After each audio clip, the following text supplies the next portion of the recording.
Hello, hello. Here we are again, coming to you from Broadcast Team Alpha. And of course, this is the Paranormal World Show under the umbrella of Broadcast Team Alpha. And we're coming to you from 44 different platforms around the world, just about everywhere. And my name is Aage, and I'm the host tonight. And we are also transmitting through the wonderful platform of Conscious Awakening Network. You got to go visit those guys. They have about close to 50 shows on there, and they talk about absolutely everything that both you and me and everybody else need to know about. So look them up on YouTube.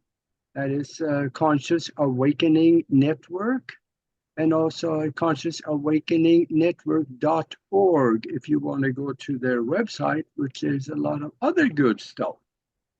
So, because of them, we are also on the Roku, 3 TV stations, and a bunch of other places on social media and so on. Now, if you want to connect with me and Nori, you can go to broadcastteamalpha.com, send us a message, and we'll get the email and we'll get back to you, and we can help you out with questions or whatever you need us to do. So, and if you are watching this on YouTube, that's the place to be, because that's the only place we are able to monitor the chat room. If you have questions for the host, go ahead and put your questions in the chat room. Use capital letters so that we can see the questions right away, and that is more easy to identify. And I want to also say real quick for the next 15 seconds that Nori and I created a spiritual think tank. And if you want to be part of something that is bigger than yourself, check it out. We do incredible things. There are times when it seems like we are creating things out of seemingly nothing, because we have found out how to reach into the quantum existence where everything is and pull it into the physical with us so we can enjoy it. That could be anything from healings and to economic windfalls to, you name it, you got it. So just send us an email to themastermindconnection@gmail.com. And I'll get the email and we'll send you some information. And now I want to introduce the guest to you. And we have Michael Horn with us. And for those of you that like to surf the internet while you listen, you go to his website at theyfly.com. And he is kind of the go-to guy for the Billy Meier Chronicles, the Billy Meier material. You know, Billy Meier, he's been around in the UFO and the extraterrestrial arena since early 1970s.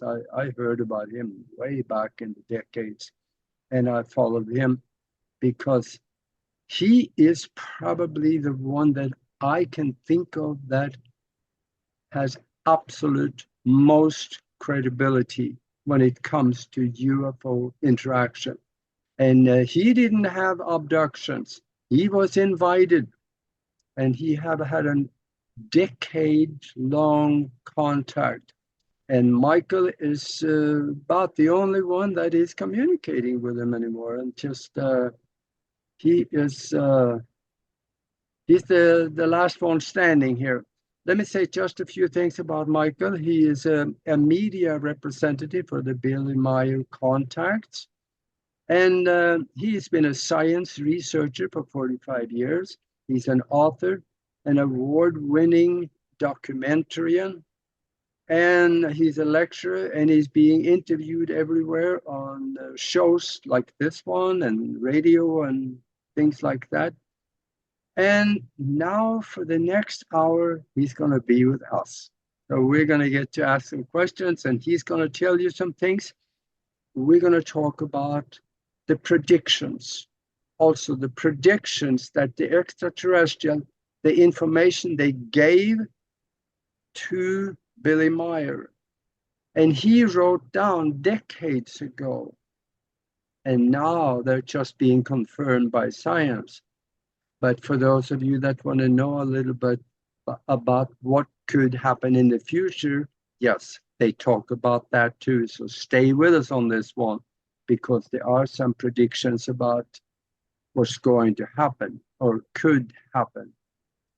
And that's what I'm really interested in, because we have some parallels here with what I have come up with and what he have, and they follow the same trajectory. So welcome to the show, Michael. This is going to be fun. Thank you, Aage. I appreciate the opportunity. We've been in touch over the years, and this is the most recent because it's been a while. So yeah, absolutely.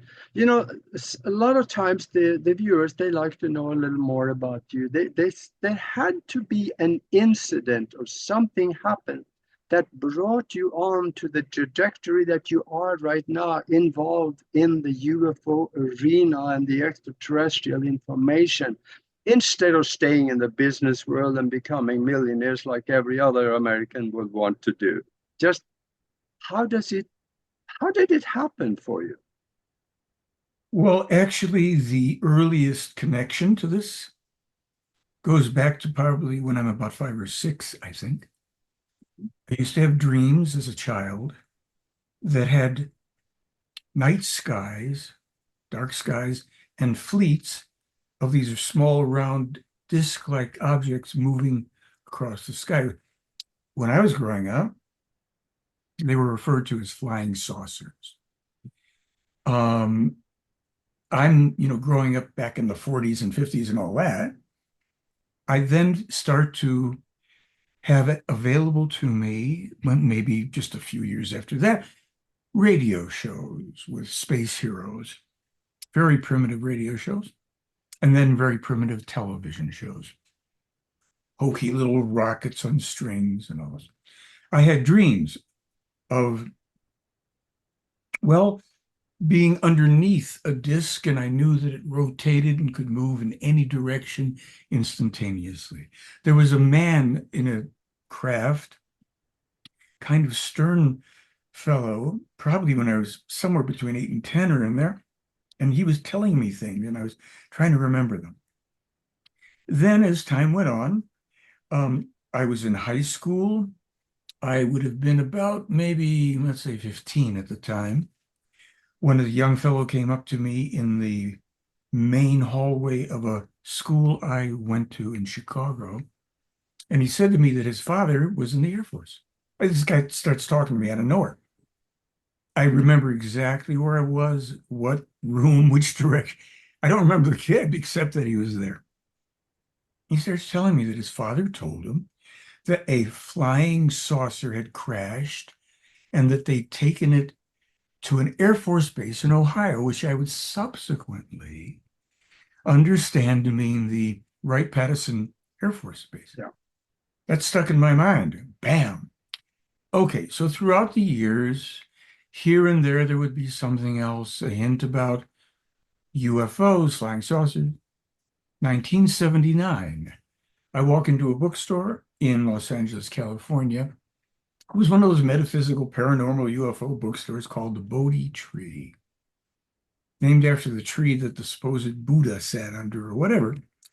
And there, facing me, is a photograph not unlike the one that's actually over my shoulder. It's on the front of a book at that time. And I look over, I go, my gosh, that's real.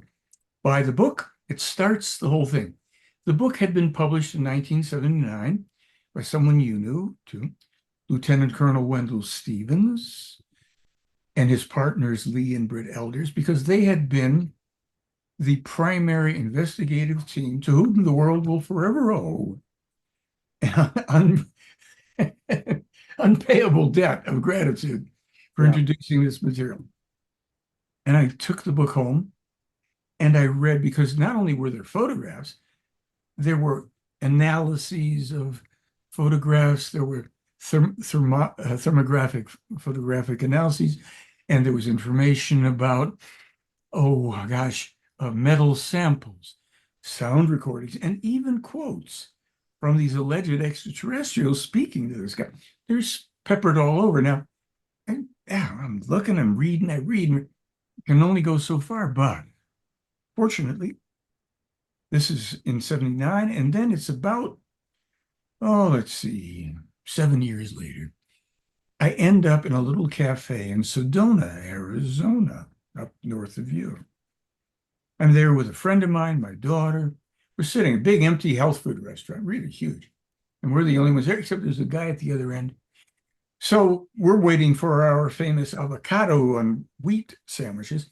And we call this guy over and he sits down. We start to talk, blah, blah, blah. Next thing, Billy Meier's name comes up. And this guy, I'm not going to say too much about him. I've written about it. He says, well, have you read the contact conversation? I said, what are you talking about? He says, you know those quotes, those people? Yeah. I have 1,800 pages of conversations with this man, Billy, and these people, you meant Pleiadians. We'll get to that. I said, wow, I'd love to read that. Well, when you come back to LA, I'll give it to you. I came back. I went up to visit him. 1,800. These were called mimeographs at the time. For Xerox. It's a primitive blue ink. There's a lot of it. Anyway, page after page after page of conversation between this man and these people. He's asking them any and everything you can imagine. And they either say, yes, we'll tell you that. Or they say, we don't know. I'm sorry, we can't tell you that now. Your world is not ready for that. And so that material, 1,800 pages, because it was in German originally and been not perfect translations into English, so you're kind of having to read back and forth a bit. I read it and read it and read it over a period of many months' time. Then, 2 years later, in 1988, I'm living in a place called Playa del Rey, California, Westchester, California. Mm-hmm. I open up a local newspaper, and they have an article that's reproduced from a mainstream, I think a New York Times or this or that. And it said, in effect, new finding, A-bomb testing tied to ozone damage. I thought, wow, that's interesting. What's that about? Lawrence Livermore National Laboratories, major laboratory. And there's a few little sentences about how the ozone damage is connected to atomic testing. I go, what? You gotta read this. I start to read it and I go, wait a minute. I know this already. How could I know it? Now I had taken these 100-page booklets, Mm-hmm. cheaply printed on paper, stuck them under the bed. So I reached for the first one. I go, what? Maybe, I don't know why, but I'm reaching for this. It takes me less than literally 1 minute to fall upon, it was there. The first pages of information from 1975, where this man is being told about the ozone damage being tied into atomic testings, explosions, detonations of, the bombs at Nagasaki, Hiroshima, leaks from all this stuff. And they're giving him pages. Mm-hmm. They're not giving you an article this big, pages of information.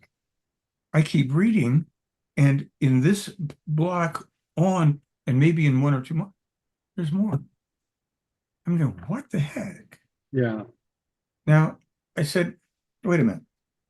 The date on this, from this Billy guy, this is 1975, I think I don't know, is it June or someone talking to about this? This article just came out as a new article, 1988. That's 13 years different. That's 13 years difference. We didn't know. Then that was the first moment that it dawns on me. This is about something far more important, actually, than these magnificent UFO photos. Something's going on here. Now, so I Yeah. don't drag people through too much here. In the ensuing several years, I would find an article about this, an article about that. Something would be on the news. Something would come across, as the internet's growing, and I'm reading it. I'm going, how do I know that? I know that. I've seen it. To jump ahead, by Yeah. 2015, we had over 125 examples of information, verifiably, copyright verified, published by Billy Meier before our scientists ever discovered it, or, and this is potent, before the events occurred. Now, we haven't stopped to date. We have something in the order of 250 specific examples just spread throughout our blog, our website. People are finding them all the time. As a matter of fact, in the past 6, 8, 10 weeks, things that Billy was warning about in the 1940s are unfolding in our world. They are going to bring tremendous difficulties. They already are in some cases. Yeah. Pain and suffering and many things. Now, again, so we start off here. Let's go back. We start off with the eye candy. I get to see all these wonderful photos and films and share stuff. Beautiful. There is no UFO evidence to date. And I say this advisedly. As stunningly clear, made with pre-digital technology, Yep. numbering in the hundreds and over 1,200 photos, films, and video, that has been independently analyzed and authenticated, not by people who chase lights in the sky, but by scientists, aerospace experts, NASA people, national security people who've interrogated all sorts of high-level people who weren't involved with UFOs. They were scientists of all sorts. So now we get to these prophecies and predictions. I start calling that as early as I think 1998, the higher standard of proof. Yeah. Higher than, look, we have more evidence of these things are all authentic, and you still will have people, frankly, are too stubborn, too uneducated, too ignorant, too inexperienced, too unprofessional, too unscientific, or too stupid to understand what is real in terms of evidence. So the best UFO evidence we'll ever see, right here, people can still disagree with it. They can say, I don't believe it, or I don't accept. So what? Here's something that the higher standard of proof, I try to encapsulate it in this simple way. A copyright, what is that? That is a legal standard of proof of first publication. Yep. You can get a 10-year-old kid to get a copyrighted book, send him into a courtroom, Your Honor, and I've done this as being older than 10, but I've done it with judges and lawyers. Who wins?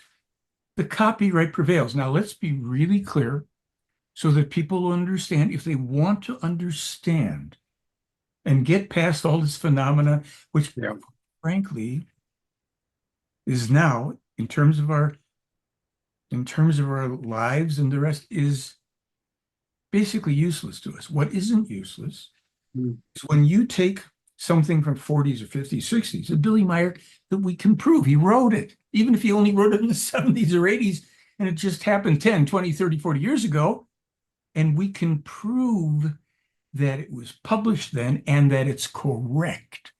You can copyright anything, but it doesn't make it right.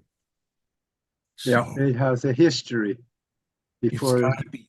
That's right. That's right. Yeah. So that's in a nutshell the higher standard of proof that nobody, and this is why not one, and I have to state this, not one so-called UFO expert, so-called UFO contactee, so-called experiencer, so-called scientist, new UAP, no one will step forward and contest this. They can't. Yeah. It's like pushing over, something wobbling on one leg. They're done. So I don't, this is why, and I say, I know a lot of nice people in this field. I know people that I don't know, as well as people I know who send me stuff saying, oh, I had Yeah. this experience and I did that and all this stuff. And I said, look, let me be fair to you. There's another part to my life that I don't talk about that much. I've had lots of interesting experiences. Copyright verifiable, scientifically accurate, provable, not nearly as important as what we're going to go through here. So I say to my friends, Mhm. we all have experiences, they're subjective. Sometimes somebody else has it too, but unless we have some kind of verifiable, tangible proof that I can give to one of my scientist friends, they don't care. Who cares? So why don't we? I said this to UFO groups, and look, everybody, I've had 9 sightings. I've been within 20 feet of one of these craft. Interesting, but unimportant. Why? Because it's important to me or to you or to them. This happened to us. I don't say that something didn't happen, but I can't say that it did. Yeah. So why don't we do this? Let's be scientific.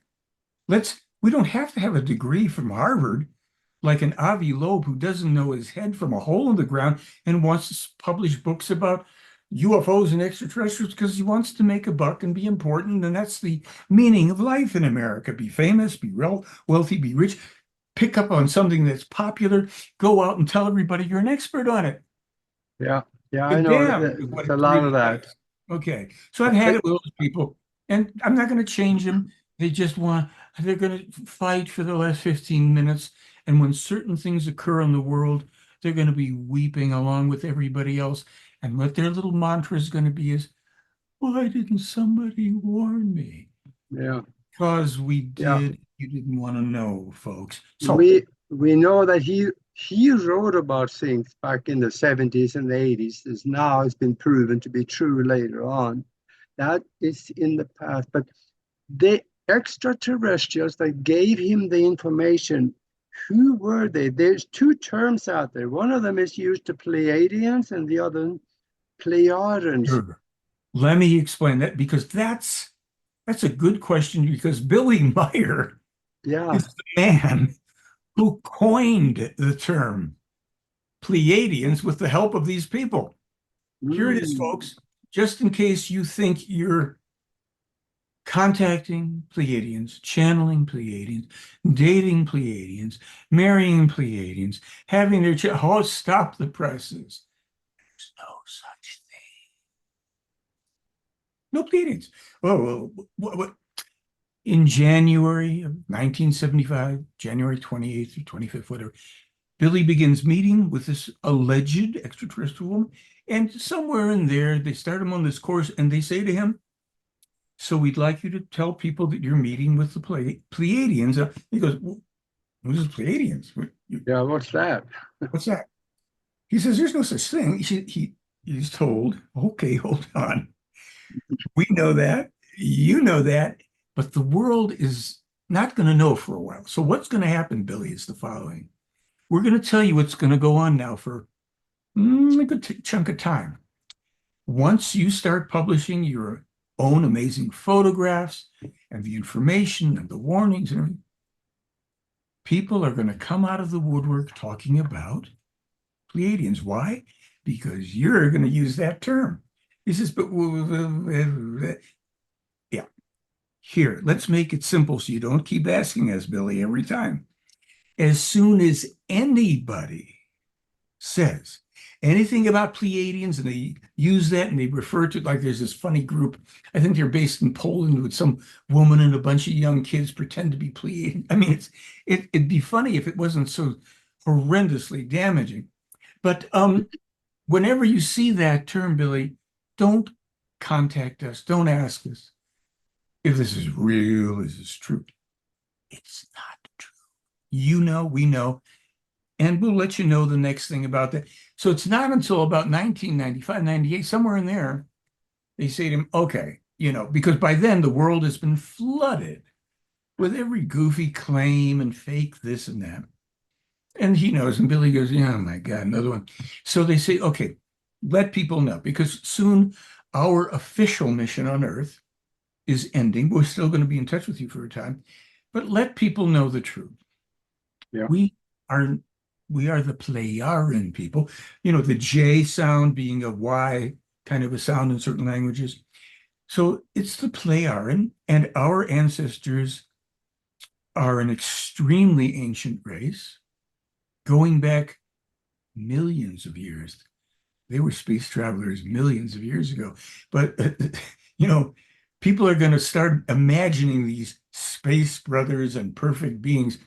Our forefathers, this is the way I describe it, they tell them about all this stuff, and we can get it.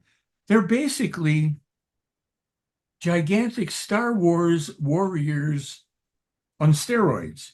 Hmm. They were high tech. They could fly any and everywhere and any time and any place. And they warred with peoples and they destroyed worlds and they enslaved.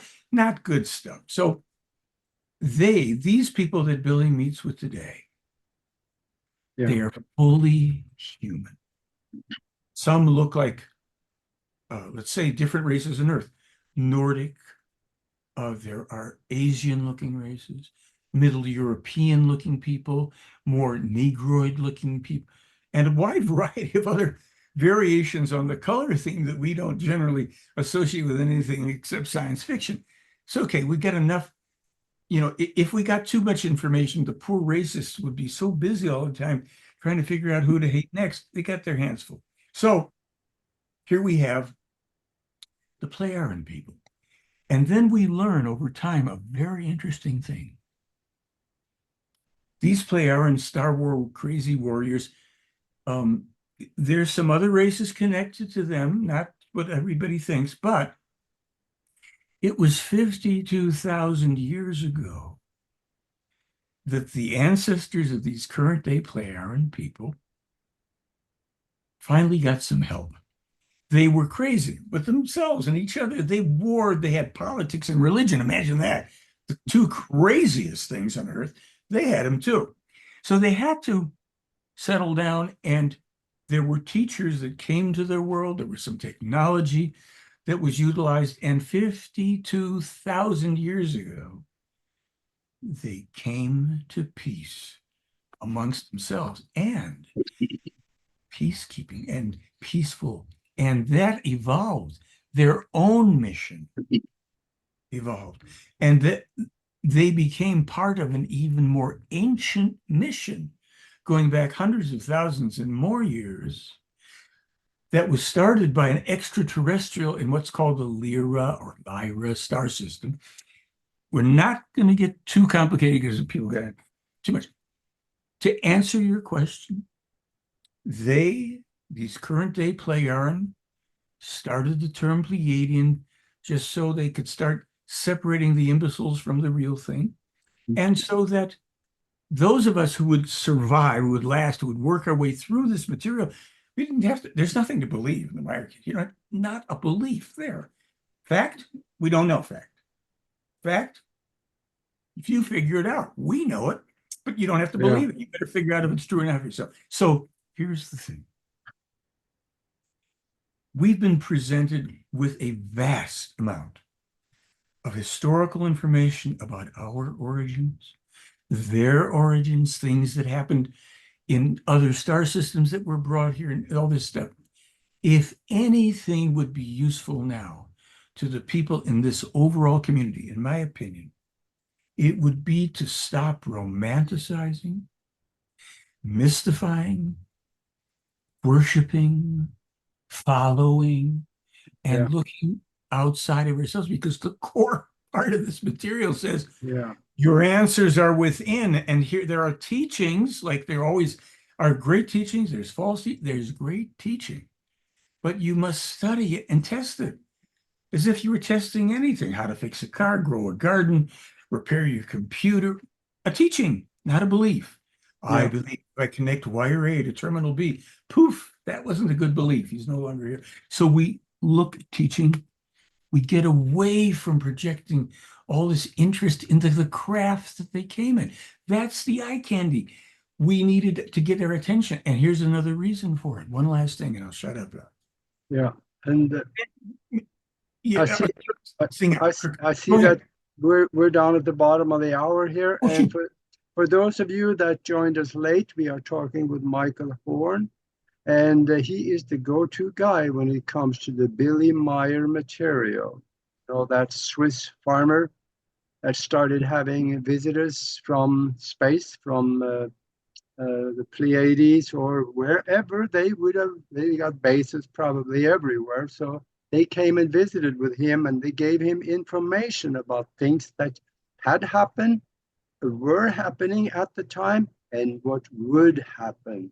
And much of what they told him has already happened. But in the second half here, I want to talk more about the predictions that came from Billy Meier after that he had had conversations with the extraterrestrial and what they told him what could happen here. And I want you to expand just a little bit on, you know, where do we come from? You started on that, but there are different races. We have the Negroid, we have the yellow race, which I don't really, they don't look different than we, except for the eyes, and that's it. But then again, we have the red race. They talked about the Native American. They kind of look like me too, if they didn't was not in the sun all the time. So, what is the story on there? Where do we come from? Was it the Sumerian tablet accurate, or are we seedings from space? Well, some of all of the above and some of none of the above. So in a way, what I'm going to try to do, because this is vast information. See, this isn't the kind of thing, Aage, there where you've got Graham Hancock or this one or the other. All of them are pieces, small pieces of elements, and a lot of disinformation, misinformation, goofy stuff. Zechariah Sitchin, he got a little bit right. He had a bunch of stuff in there. There are no Anunnaki. Nibiru is not a planet. It's a comet. It comes around once every 35, 3,600 years. There's no life on it. There's no extraterrestrials mining gold to throw in the. I mean, you have to take these guys' word for it because they can't prove any of it. So this has been addressed too. So let me try to simplify. Now, nobody has to accept that way. By the way, they want to believe stuff for which they have no independent, credible evidence. Do it according to the information in this case. Let's try to do this. According to our scientists, they think our universe is what, 15 billion years old or something? More? 14.7, yeah, Yeah. whatever. According to the information from Billy Meier, this universe, this creation, which is not the first, the only, the original, but one of countless, uncountable universes, if you want to use that, or creations. This one is now 47 trillion years old. And it's going to go for like another 47 trillion years before this big bang idea comes back in and it starts all over. We can't do too much with that yet. Our scientists, in terms of reality, well, we'll let them figure it out in time. It is said that human life forms originated in other parts of this universe millions, maybe even billions of years ago.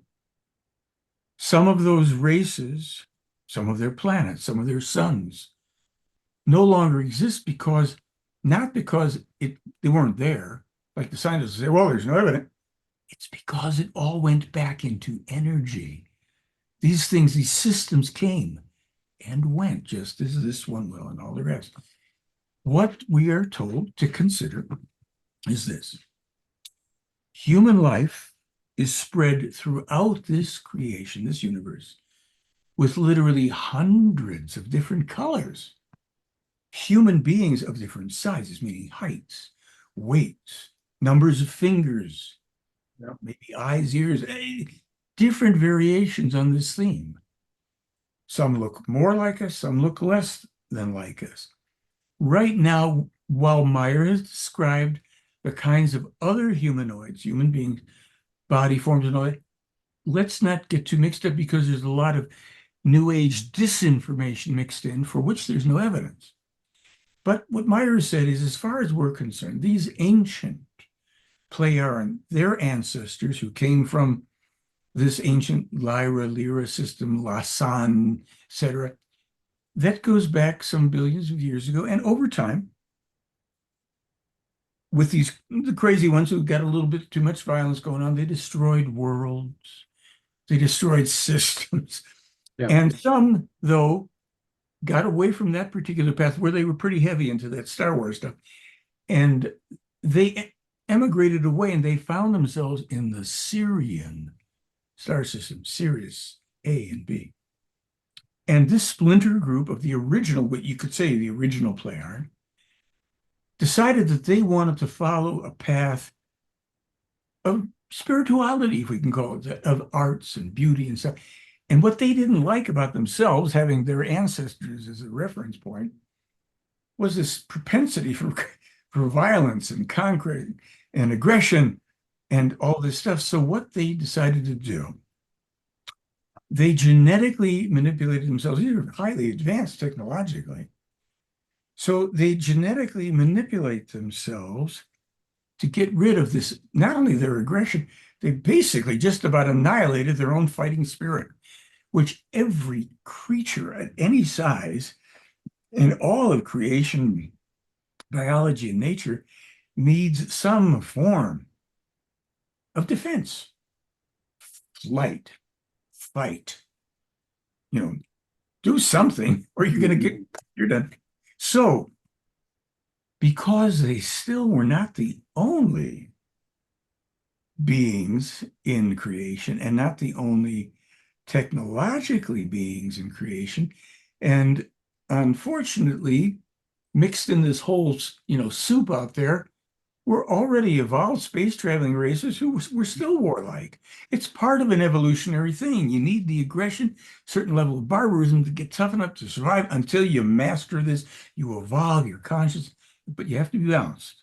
Balanced. So they attracted, just through universal laws, if you want to say laws of attraction and opposition and stuff, they're attracting some nasty characters into their neighborhood. Yeah, we're good at that. Yeah, right. So what they did is they got about as quickly as they could. They're going to fix themselves. But in the meantime, they had human races in their world that they then genetically modified.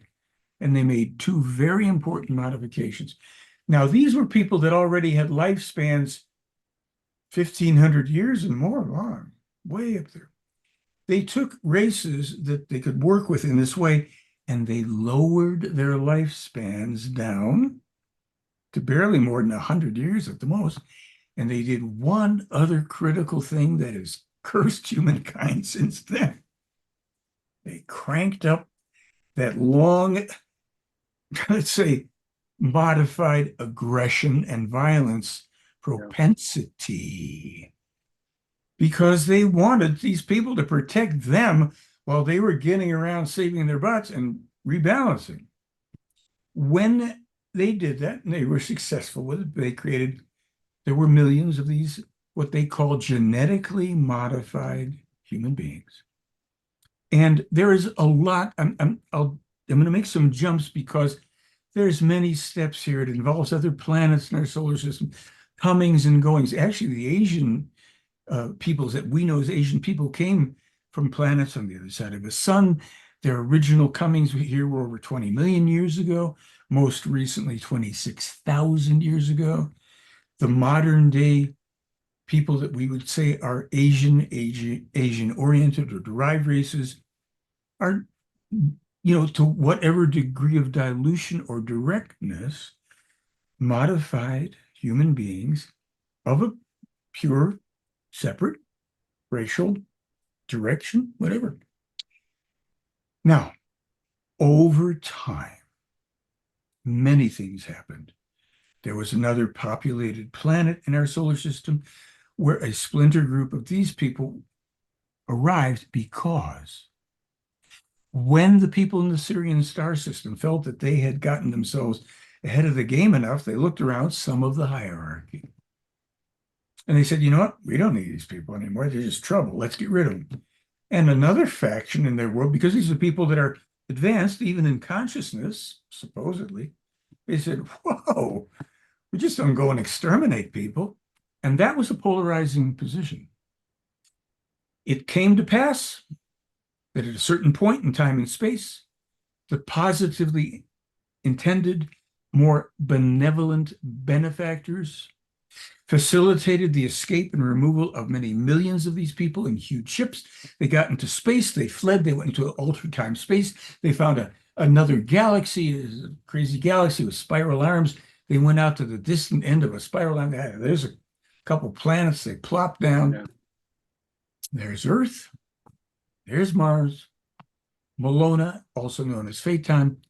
And that's when another big adventure started, which also contributed to our losing any connection to our true origins, and so on and so forth. It was 389,000 years ago first that a mission from a positively oriented splinter, Neo-Playaran group starts preparing a mission for Earth, which they come here 13,500 years ago. And the rest of this, we have the information, links to information, voluminously available stuff, and people can study it because it is interesting. It is important in certain ways. It'll become important later, but it does not rest on internet online experts who were flipping burgers 8 years ago or whatever. I'm being figurative here. This is a man whose contacts, Billy Meier still meets with these people 82 years later. Yeah. This was no joke. He publishes his first information when he's 9 years old. So people now, and a lot of people don't like how I've been so vocal at times and angry about stuff. And I'm not angry anymore. It's too late for that. It's time now for those people who want to discover, learn, know, and determine the truth for themselves to find out what this is about and what it means for their or our future survival. Yeah. And what, now this is what Billy Meier was told by Extraterrestrial. What did he hear about their spiritual beliefs? Do they actually have one, or is it all technology? Let me go right to your question about what you said he heard from them. Okay. Here's the other shoe that gets to drop. Since the age of 5, according to Meier, he has been taken on board the craft with these people. Probably within the next couple of years, another dimension of these contacts may have begun.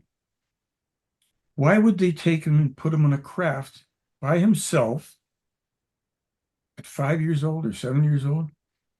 He was to see certain things for himself. But the things he was to see, about which we have written plenty, didn't only take place when he was 5 or 7. Some of these things only occurred tens of thousands, hundreds of thousands, millions, or more years ago in the past. Here's the other shoe, flop, or in the future. Billy Meier, as anyone who thinks legally, logically, may be able to convince themselves by evidence, not arm twisting, is not only a space traveler or a contactee. Billy Meier is the only authenticated time traveler. So let's find out what he heard, what he saw, and what he teaches. That's okay. The fact that these people exist should be, if this is true, it's the biggest and most unaddressed question in ufology. If these contacts are true, what's the reason for them? Everybody starts babbling about imaginary UFOs and their closets are full of aliens and all that. Well, really? Do you have any? No, but I saw. Okay, thanks. So here's someone that gives us not just the pictures, even though can't hoax them still, not just information, but stuff that an intelligent, 12-year-old child can go online and prove one way or the other. Is this true? He can duplicate or not duplicate a photo that was taken in the 80s. He can find out if it's real online. Okay. Yeah. Oh, they explained to him over time that the most important of all of this is the question about the meaning of life, not whether or not things fly around in the sky. And Billy Meier, in our film, The Silent Revolution of Truth, he says, sort of right, the meaning of life is the evolution of consciousness. Now, there are terms that we use oftentimes in our world very interchangeably. We don't know what they're talking about. So I'm not going to overdefine. I don't want to pretend to really know that all. But here's the thing. Consciousness is different than spirituality. The soul doesn't exist. There's something called the psyche. Where's that? The psyche is located around the, wait for it, solar plexus. How'd that term get? Lots of stuff to figure out here. So they explain in over time and with great detail. Billy's written 60 books. Brilliant stuff. The human being is, as is everything else that exists in creation, a part of creation. You want to use the term universe, whatever you like. We have something that no other enlivened form of creation has. We have an eternal, ever-evolving human creation energy piece, meaning the terms we're most familiar with. We have an individual human spirit, not a personality, that changes. We have this immutable, immortal, never-ending, for all intents and purposes, human spirit. And this is the part of us that we think of as us, that when we die, passes over into what they call the beyond. There's no heaven with these little flowery things and trees and all these aunts and uncles running around, bees and butterflies. That's a non-physical place. The spirit itself is not in the physical realm. It is a part, like a hologram in a way. It's a part piece of the entire creational energy that is this creation, this universe, and that enlivens everything. I mean, it's the biggest thing you can think of. But they're very specific laws about reincarnation. We are never the same person. We are never the same personality. There is no karma. We don't get born into life being punished for things that we weren't even alive to do. Oh my gosh, what a mess. So this stuff is explained in nice, discreet, clear language so that we don't run around for another 50 years with New Age nonsense and religion driving everybody to death and destruction. Now, good at that too. And nothing to believe here. There's nothing to believe. Who knows? You got to figure it out as best we can. This teaching, this creation energy teaching, has at its core literally how the human being works, how we think, how the thinking leads to the feelings, how the feelings give rise to thought, which leads to action or inaction, how every single thing in life that is not of the creational nature, meaning that has its own, it's all cause and effect, it's all perfect trees and seas and animals.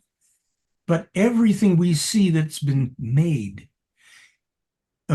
follows the law of cause and effect. It comes into being through this process and accords with the immutable physical laws of physics of the universe, as does all of nature and creation. So we are sitting in basically a freely given treasure of truth.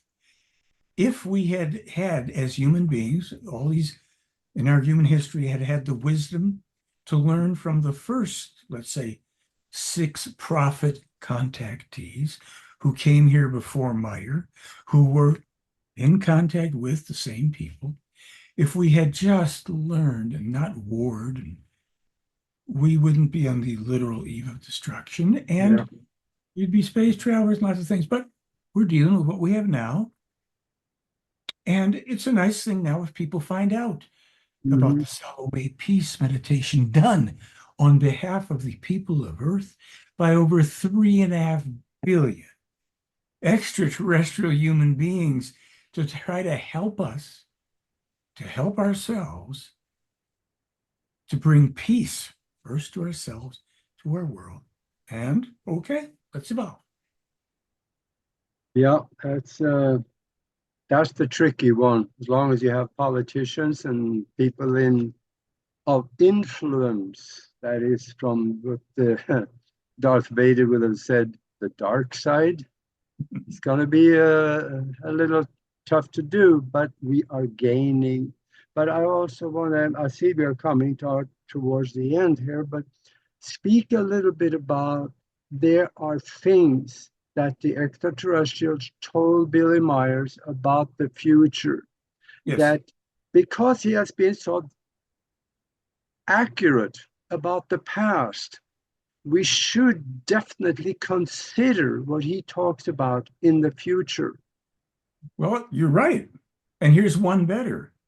Some of those in the future things have already now been unfolding, been progressing or regressing, are upon us. And in the past few months, we've been publishing to show people that right in front of our eyes, in the news headlines of today, these new discoveries, these events that just occurred, were described in detail, accurately, without error, years, decades ago. And that includes Billy Meier, the first person beginning in the 1940s, warning about unnatural, man-made climate change, global warming, ozone destruction, increased frequency and intensity of all forms of storms, fires, forest fires, earthquakes, seaquakes, volcanic eruptions, tsunamis, blizzards,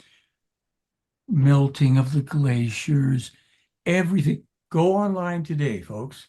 If you haven't already noticed, you go onto YouTube here and you put in storms, floods, whatever, a couple words like that, in the last 60 days.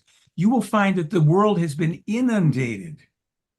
Don't rely on American media to do anything except try to rot your brain out. They're not warning you about what's coming down your doorway. Storms, floods, hail that's cracking roofs. I mean, it's right there. And Mhm. sure, there are people online that put it up. You know why people put it up? Because they want to be the first to tell you that this terrible thing is happening. So when I contact all these wonderful online experts about the earth changes and the volcano, by the way, the volcanic eruptions going on in Italy right now, forewarned in 48. We've been warning on our blogs and websites for over 20 years with Billy stuff. It's happening now. Parts Yeah, of Italy are going to go into the sea, ladies and gentlemen. Now, is that tomorrow? Who knows? All we know is that all the foretold volcanoes, which weren't up until now, are now active. yeah. Have a nice day. Oh, what just happened now? Oh, the seas. We just found out. There's a guy puts up a thing online about the ocean currents and the disruptions of the conveyor belt. So I posted a blog just 10 minutes ago. Yeah, here's what Billy Meier wrote about it a dozen years ago with further warnings about what's coming to everything and overpopulation. Oh, you can't say you want to wipe people. No, people are wiping people out. I don't want to do it. People are just so swamped with garbage. Yeah. Of course, floods are carrying it everywhere too. So we'll see if any, so far I can say I don't know of any of these new internet heroes that want to tell you about climate change and green this and energy that will dare mention this material. They want to be today's internet heroes. They want everybody to follow them and say, wow, I want to subscribe to your stupid, useless channel because I don't want to know that 80 years ago this was all published and you're one of the clowns, sir, ma'am, whatever, who makes sure that we don't know about it and we chase lights in the sky. So yeah, it can steam even my buns these days. So the war in Ukraine, the coming destruction of the Middle East, the fact that we have an audio clip on from 1982, Billy Meier's asked about World War III. Okay, maybe I shouldn't say anything. No, we want to know. Okay, well, it will start. There will be Iran and Iraq and Israel. The UK and Russia will attack the UK. And this will happen and that. These things are unfolding now. Yeah. Where are people's brains? You want to find, you've got a guy like, look, Alex Jones, he's a big ball of energy. I don't know how he puts up with all these attacks, how he does it. He's just unrelenting. He's a fearmonger. He's a kind of a hysterical religious nut. Gets a lot of things right, but everything's tinged with chaos and hysteria rather than, oh, yeah, I remember these people. When was it? 15, 20 years ago, some little bald-headed guy was sending me stuff about a Billy Meier, but I don't want to see that because it's not going to make me a buck. And I've got supposedly millions and billions of dollars to pay to people because I was careless and stupid, and I just only want to stir things up, light a fire, not go to where the solution is, but get people going. There's a fire. It's everywhere, and you Yeah. can't change it anymore. Yeah. So, yeah, it's it. So, Aage, there is so much unfolding now. If people Yeah. want to go to theyflyblog.com, you put in search terms, earthquake, fire, tornado, war, the destruction of America. Billy foretold us going back, well, even before the 80s, but in 87, he said, in the future, the United States of war, America, first of all, we're going to have two civil wars. He's the first one to warn about it. I read it in 86. The country will break up into 5 territories, different kinds of sects and things all over. And Yes. America will be a country of complete and utter destruction. The reason for it will be manifold with its wars and stuff under the guise of fighting terrorism and globalization. It's creating enemies all over. We started the whole thing with, our look. I don't have to go there. If you want that, Yeah. you get the overview, but you go to the website, you'll get the facts. Yeah. And when you go to, it's obviously that if you look at the whole world right now, it seems like the chickens are coming home to roost to the Oh, United States. you But betcha. if And you look, other places too. if people go to theyfly.com, you have a blog in there, don't you? Yeah, the Hundreds blog, of the things. bl- the blog is the most active. I've got 200 articles on They Fly, but since about 2015 or 17, theyflyblog.com. Questions, answers, more questions, videos, interviews, evidence up the wazoo. Nobody in all of ufology. And here's what's going to happen. I just want to say this. Yeah. In time, what people are going to find out is they've been entertained, they've been distracted, they've been misled. And all of the big UFO experts and the Stephen Greers and the other people who simply want to line their butts with as much money as they can before this thing collapses all over, they'll have to deal with reality too. Good luck. Yeah. But they don't. What do you suggest for somebody that is just now coming out from behind and they realize that there's something going on behind the curtain I should know about? Which book or which publication or where do you think they should start to find out what happened and what are we expecting to happen in the Okay, future? let's start with the free stuff. You go to our blog, you can write in prediction, prophecy, anything you want. You're going to get hundreds of things with prediction. You're going to go, oh my God, how come I didn't know that? Okay, that's the first step. There's tons of free information on and linked from the blog and the website. Then, if you want to start to learn what you were never taught, except unless to some smaller degree, if you went to an elite school, they did teach you certain things about how life works. They didn't teach you conscience. They didn't teach you consciousness. They taught you how to get this if you manipulate that. Well, that's not what this is about. This is Yeah. how it works. And there's a brilliant, brilliant, brilliant book among all the brilliant books of Meier. And it's called The Might.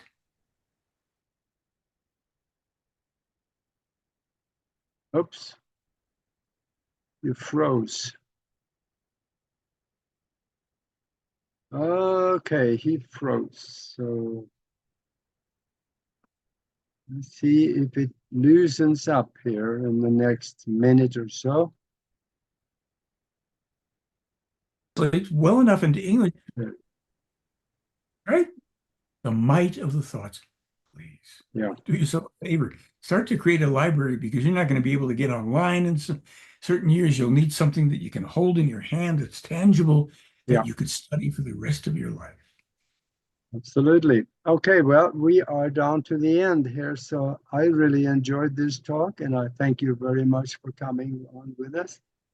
My And pleasure. this will be going out on Sunday night. And just stay in touch.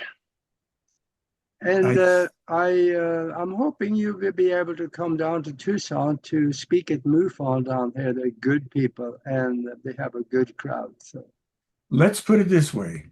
There are some good people in MUFON, as there are everywhere. And I am in touch with a friend of yours, as you know. We're already discussing that so that we could have something comprehensive and helpful and maybe create forms and forums that start to serve the greater community of yeah, interest. I am delighted for this. I will put this up, of course, for all of my readers and audience. And I thank you, Aage, very much. We will be seeing each other again soon, I'm sure. yeah. There's a lot of truth behind that curtain, and that's where we got to go find it. Uh-huh. So, all right. Well, thank you very much for being with us. And for those of you on YouTube right now, if you like what you heard, please subscribe. That's going to help us a lot. And until next time, be good to each other.